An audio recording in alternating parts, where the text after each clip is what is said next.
I'm going to welcome you officially to the 9/11 Tribute Center presentation of We Were There. My name is Judith Pucci. I'm a Tribute Center walking tour guide. As you heard Lee explain to you in the film, we at Tribute are all people whose lives have been directly affected by the events of that day. What Lee did not tell you is how enormously diverse a group of people we are. We range from 17 to 90, so we're of vastly different ages. We are of enormously different backgrounds, so much so that in the normal course of life, many of us would never have met. And now we share a powerful bond. And Tribute brought us together. It's where we find support, and it's where we tell our stories about what that day was like from the inside. So this afternoon, you're going to be hearing two of these stories. They're going to be told to you by the people who lived the events they will be telling you about. And they are also my fellow Tribute Center guides. So let me introduce you. Next to me are Julie Roth and Fred Sager. I got it right, didn't I? Yes. I tend to want to put an N into Fred's last name, so that's what he's laughing about. Fred does something that he is proud of, and I think he should be. Fred is a volunteer firefighter on Long Island. He has also been the chief of his fire department. Fred was here at the Trade Center after the attacks. He arrived on September the 12th. And he worked here on and off until May of 2002, which is when the recovery effort ended and all the debris had been removed. So it took about 9 months for that to take place. Julie's husband, Brian D. Sweeney, was a passenger on United Airlines Flight 175. That is the second plane that was crashed here into the second, or the South Tower. That took place at 9:03 on September 11th. The difference in time between the first attack and the second attack was only 17 minutes. Julie has since remarried, and she now lives in Massachusetts with her family. We're going to begin with Fred, so let me just briefly set the scene for you. Like Fred, many of New York City's firefighters live on Long Island. So he knew about 20 of the men who were killed that morning. When Fred arrived at the Trade Center on the 12th, he had a very clear mission: to find his friends still buried in the rubble, and particularly the one closest to him was Jonathan Ialpi. You saw Jonathan's photograph just a little earlier in the film.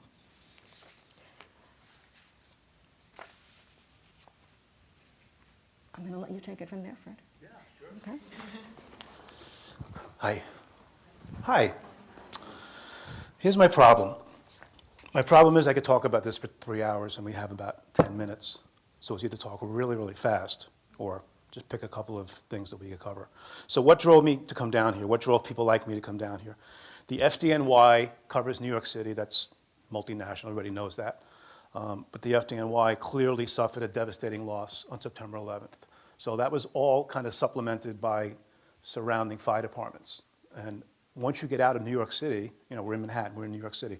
But once you go over across the river to New Jersey or over the Queens border into Nassau County, it's all volunteer fire departments, like most of the United States. The United States is far and above more volunteers than it is paid. It's probably a 4-to-1 or 5-to-1 ratio. Give or take. Only the really large cities have paid departments. So it was a monumental task that had to be done by lots of people, and the FDNY had already suffered a devastating loss. So in we came. And it was like organized chaos. You came in, you knew the job that you had to get done. There was really no clear leadership in place September 12th.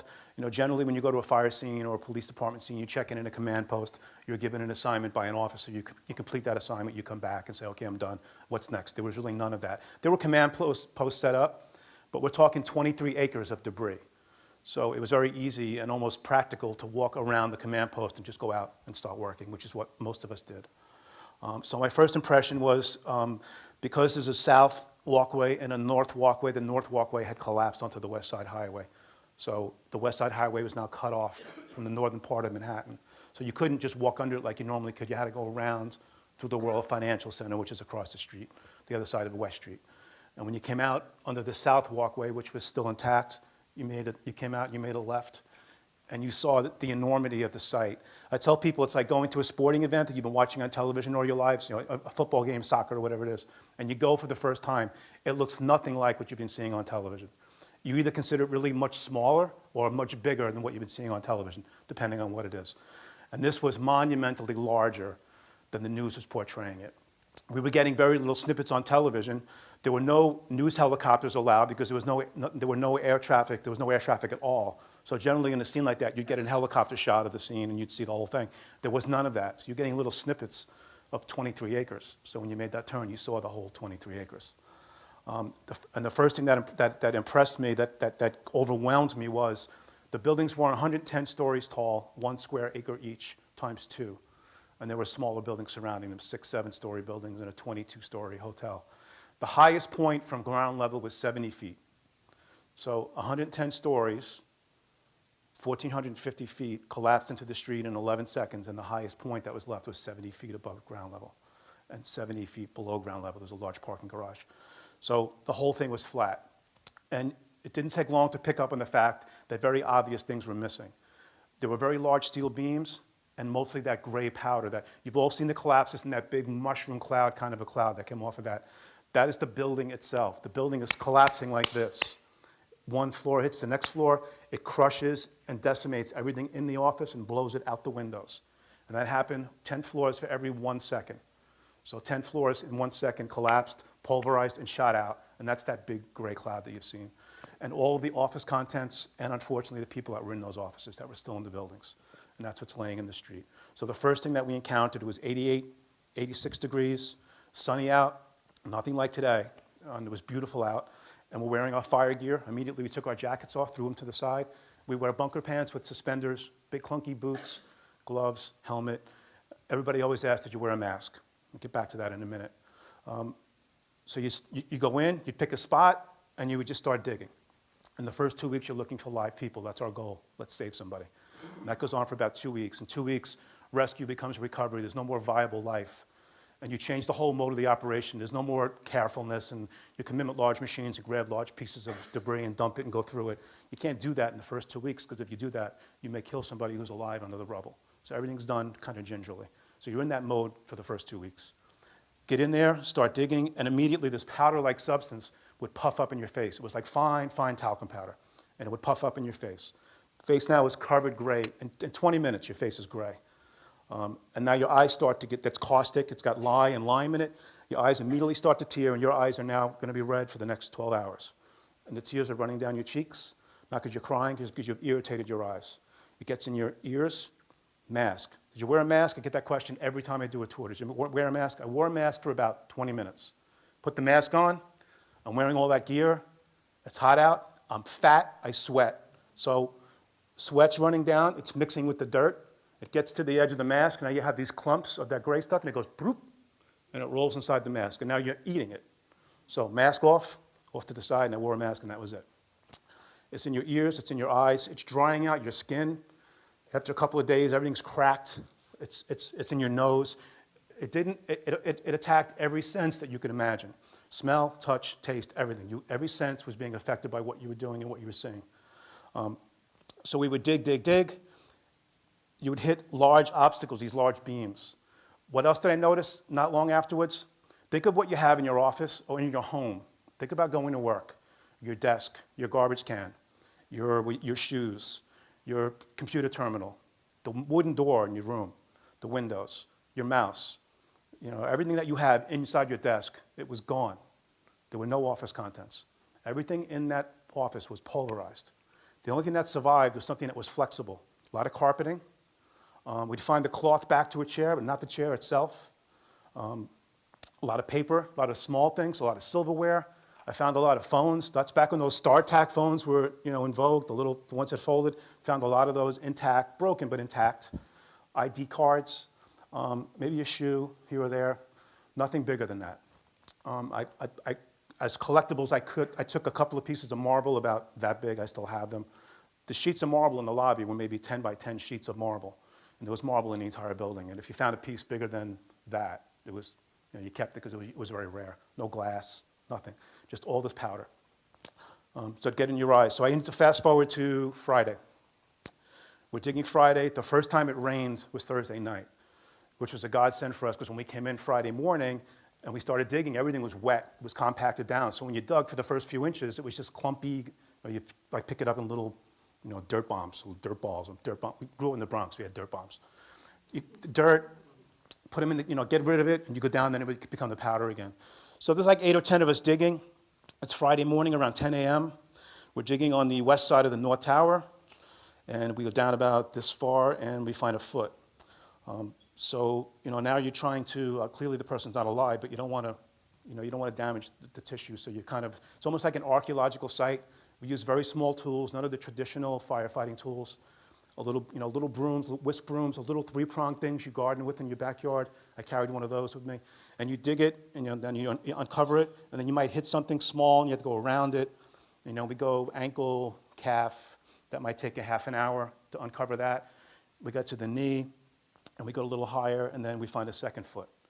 So we and they're not right next to each other. The person didn't, die like this. It's all splayed all over the place. So we'd hear, and the team split into 2 groups, and we worked on this leg a little more, and that team was working on this leg.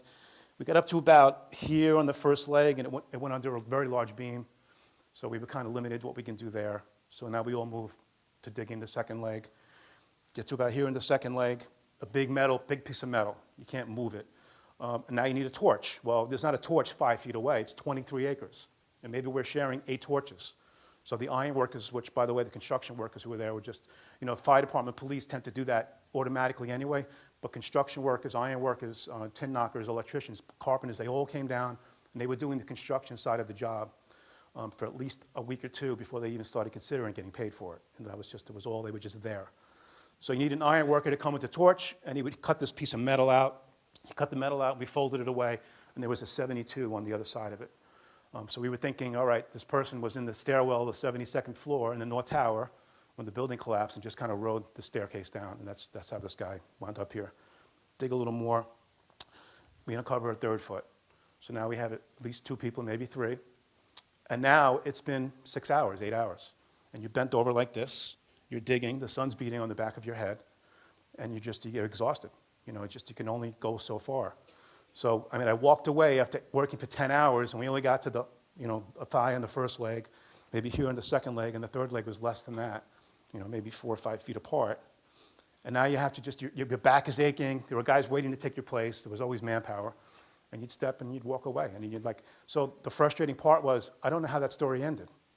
Was it 3 people or 2? You can't tell if it's a man or a woman. Did they know each other? Was it a civilian? Was it a firefighter, a medic? A police officer, a security guard trying to maybe evacuate the building? So that's how it messed with you psychologically. You would dig every day, and you would net no results. After about 12, 14, 16 hours the following morning, not one person was taken out of that site alive. So if you hear somebody telling you their grand story about how they were buried for 2 days and they finally dug themselves out, and they're lying. And the people who say they rescued somebody, they are lying. By September 12th, in the early morning, maybe noonish, anybody who was alive and was going to be found was already accounted for. That was it. And it became a body recovery for the next 8 months. And you'd walk away, and you'd step through a checkpoint that they had a fence. You step through a checkpoint onto the West Side Highway, and there were folks from all over the United States standing there waiting for you. Flags, they had water. They give you sandwiches, they pat you on the back, take your picture. All they wanted to do was interact with you. And 20 feet away was a graveyard. And now you're standing on the West Side Highway, and they're treating you like you're the New York Yankees. I would use the Jets, but we know they're not going anywhere. The New York Yankees, he'd won the World Series. Julie's a Jet fan. And it was just a psychological impact of you stepped out, and they were waiting 5 deep. And I never ate so well in my entire life. You'd come out, and there'd be, people had just fantastic sandwiches and hot meals, cold meals, a wet cloth. It was just, and you walked out, and it was just, I'm not the lead singer for U2. I'm digging in a graveyard. So we were looking for Jonathan. And I'll sum it up like this. Jonathan, you saw Jonathan's picture. That picture of Jonathan is actually taken from our volunteer firefighter. We were all volunteer firefighters together in Long Island. John was my assistant chief when I was chief. And I was lieutenant when Lee ILP, John's dad, was the chief of the department. Very close. I've known Lee for 35 years. He's my best friend. We're looking for John. Only 178 whole bodies were found out of almost 3,000 people. Only 178 whole bodies. And there are over 21,000 body parts that were recovered. And some are accounted for, some are not, and that's a whole separate story. But we found Jonathan's whole body on December 11th at the base of the South Tower. So out of only 178, he was one of them. Okay, I gotta go. I'll be back. Thank you.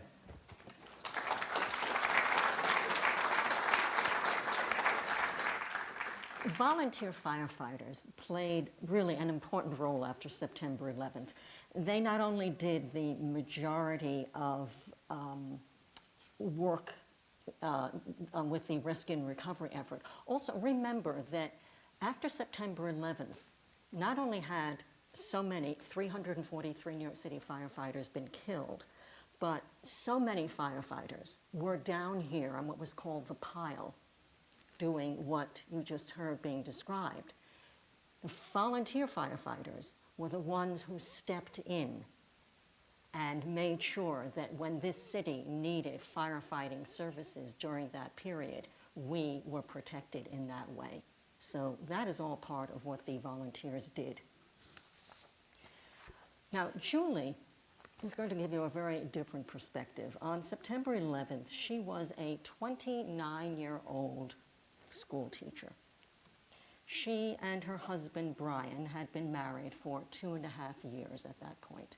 And I'm going to let Julie take it from there. I think I'd rather go first next time. Oh, okay. So, 29 years old. Seems like a lifetime ago, but it still seems like yesterday. I'll start with a happy story. In 1998, I went to a bar in Philadelphia. I lived in South Jersey at the time. And I walked in with my girlfriend, and we called it a suit bar, where all the Philadelphia Wall Street guys would go after work. And this guy walked in, and he was a presence. He was about 6'3", 200 and some odd pounds, and he didn't have a suit on. He had jeans on, a denim shirt, a baseball cap, and hiking boots. And he just stood out. And I looked at my girlfriend, and I said, that's the kind of guy I'm going to marry and sit in front of a fireplace in the Poconos with. Poconos, I don't know why I said it, but that's what I said. And as worldly as I was at the time. And she said, oh, yeah, okay. And, went up to the bar about an hour later, and his friend was up there, and he said, I want you to meet my friend Brian. And I'm like, okay. I'm like, was that the guy you walked in with? And he's like, yeah. And I'm like, okay, well, lo and behold, when they walked in, he spotted me, and he said, oh, Brian, I've chosen one for you. Long story short, 7 months later, actually 3 months later, Brian said, I'm moving back to Massachusetts. And I was like, oh, New England, I'm in love, I'll go with you anywhere. But we need to be married before I even consider this. So 7 months later, we got married. Very quick, very whirlwind, but it was right. And we lived a happy life. We were very content. We just started talking about children. In 2001, in June, Brian had the opportunity to take a job that allowed us to work out of our home. So we moved to Cape Cod, Massachusetts, which was where we wanted to live and vacation and work and do everything, raise our family. And I was a teacher at the time. I got a new teaching job at a high school. I taught high school health. And it was September, and it was Labor Day weekend, and it was beautiful. And we were new to the area, and we wanted to be there as long as we could. So Monday morning, this job that Brian took that allowed him to work out of our home also took him away once a month for a week. And he always flew the same flight. He always flew the same days. It was a cross-country trip. It was flying out Monday, coming home Friday. So Monday morning I woke up and I noticed he wasn't packed. And I said, aren't I taking you to the airport? And he said, no, surprise. I changed my flight from Monday to Tuesday, the night before. And I'm like, why did you do that? And he said, I'm so happy here. It's beautiful here. It's been a beautiful couple of days. I wanted one more day here. And I said, okay, that's awesome. You know, and you went about your day, and Tuesday morning came, and off to the airport. I bring him to the local airport. He gets on his puddle jumper plane there and takes him up to Logan. As I kiss him goodbye, simple, like we do every day, just a kiss on the cheek, nothing major. I said, I'll see you Friday. And he said, nope, I'm coming home a day early too. And I said, you're coming home a day early? He said, yep, I'll see you Thursday. I'm like, oh, that's awesome.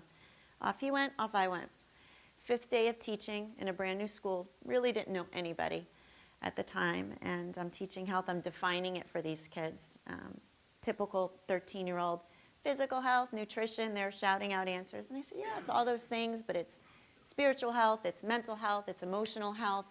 We're not going to talk about all that, but all that makes you who you are, the core of who you are. That's your health, your inner peace, your inner strength. We talked a little bit about it. I looked back on my lesson plan notes months later and wondered why I said what I did, and I still don't know. But I went off on a little tangent with them, and I said, you know, who knows what spiritual health is? And no one really had anything to say at that point in time. So I said, you know what? I said, this is all I'm going to say on it. I said, believe in something. I don't care if it's nothing. I don't care if it's what everybody believes in. I don't care if it's your own special belief. Believe in it. But if something good happens or something bad happens in your life, you'll at least have something to maybe give you an answer as to why. I said this as a 29-year-old woman who really had never had anything bad happen to her, someone who was not religious and really wasn't that spiritual. I still can't figure it out. As soon as those words came out of my mouth, it was around 9:15, there was a knock on my classroom door. It was the principal, and I literally thought that there were video cameras in my classroom, and I was in trouble for uttering the word spirituality in a high school in America. I really thought that. And it was an old school, and that even went through my mind, like, are you kidding me? Like, honestly. So he looked at me and he said, he was very, I look back on it now, he was very anxious, and he said, you have a telephone call, you need to come with me to my office. I was embarrassed, new teacher, pull out of a classroom, that doesn't normally happen. I wasn't afraid. I couldn't have imagined this, that's for sure. So I went into his office, I picked up the phone, and it was my mother-in-law. Julie, we have a situation. Brian's on an airplane that's been hijacked. You need to come home.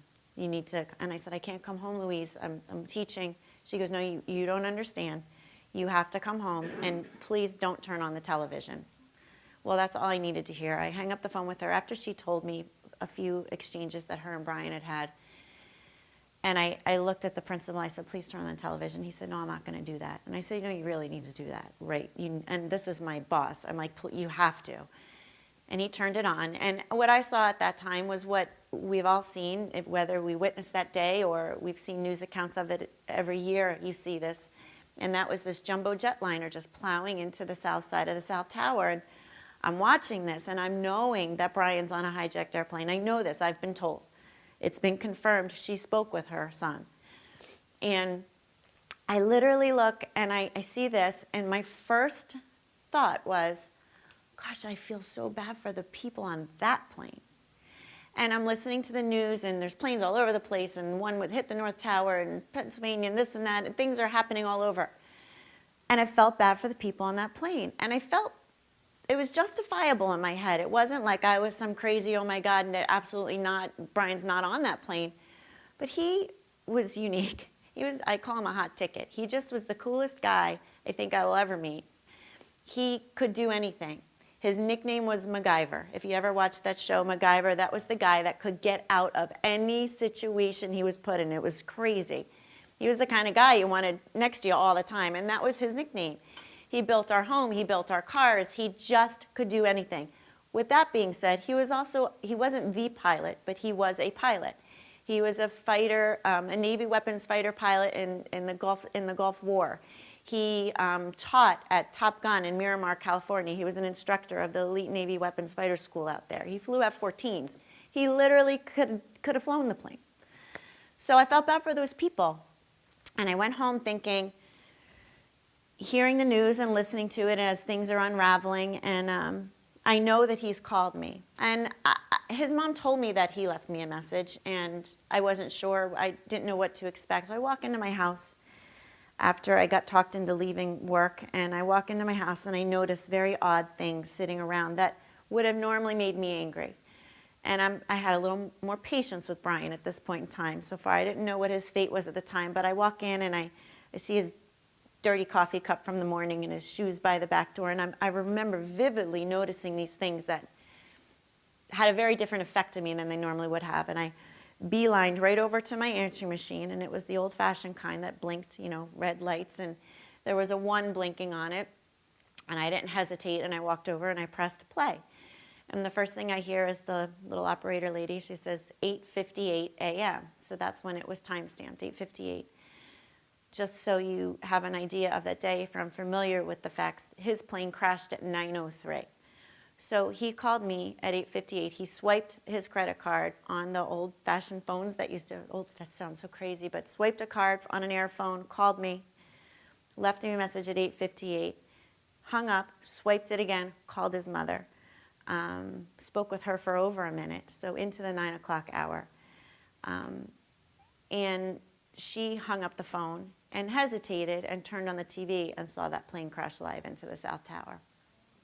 So I'm sitting there, 8:58, and I hear this very calm, very stoic, very Brian kind of voice on the other end, and it says, "Hey, Jules, this is Brian. I'm on an airplane that's been hijacked. If things don't go well and it's not looking good, I want you to know I absolutely love you. I want you to do good, go have good times. Same to my family and everybody. And I just totally love you, and I'll see you when you get here. Bye, babe." And he hung up the phone.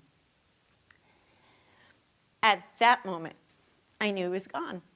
I didn't know what plane. I knew there were now multiple planes crashed all over the place.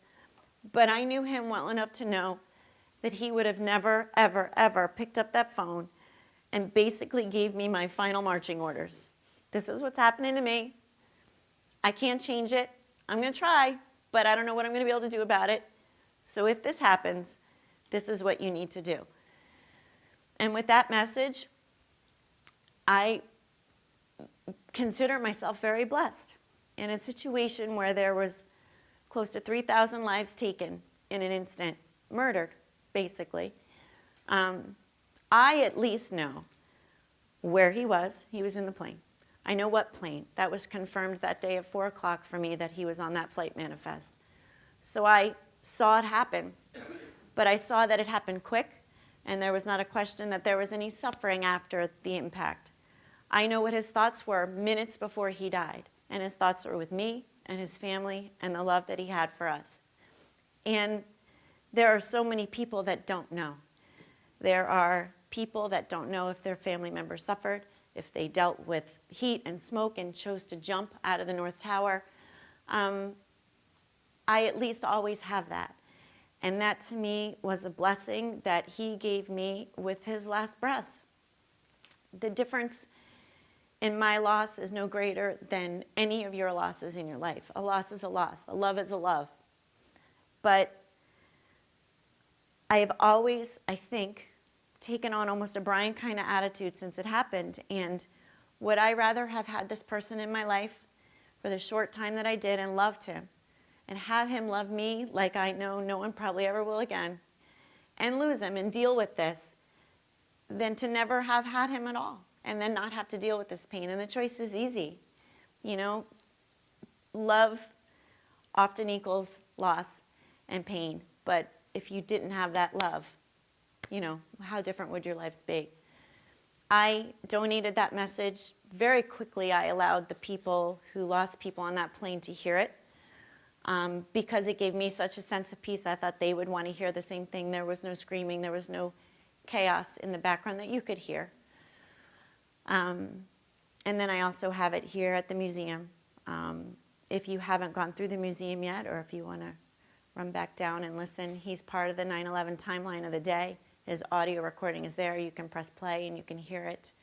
And I hope you do, because that voice in life was the most calming effect I've ever had. And it was my blessing. And to know him and to love him and to be able to move forward and be happy and know and believe that I'm going to see him again. I all of a sudden became very spiritual, by the way, after all of this. I thought, oh my gosh, this is insane. But I'm married. I have 2 small children now, 7 and 9. My youngest, my 7-year-old Landon, his middle name is Spencer, and that was Brian's hometown. And I do what I can with our tours and with coming down here twice a month from Massachusetts, still trying to move back. I am a Jet fan. They might not be worth the move back, but there are many other things that are worth it. So I thank you. Yeah, I can't have everything. I thank you for listening. And again, if you are ever back here or if you ever go to Tribute and there's 2 different guides, they're all very different stories. And you will certainly benefit from any one of them. So thank you.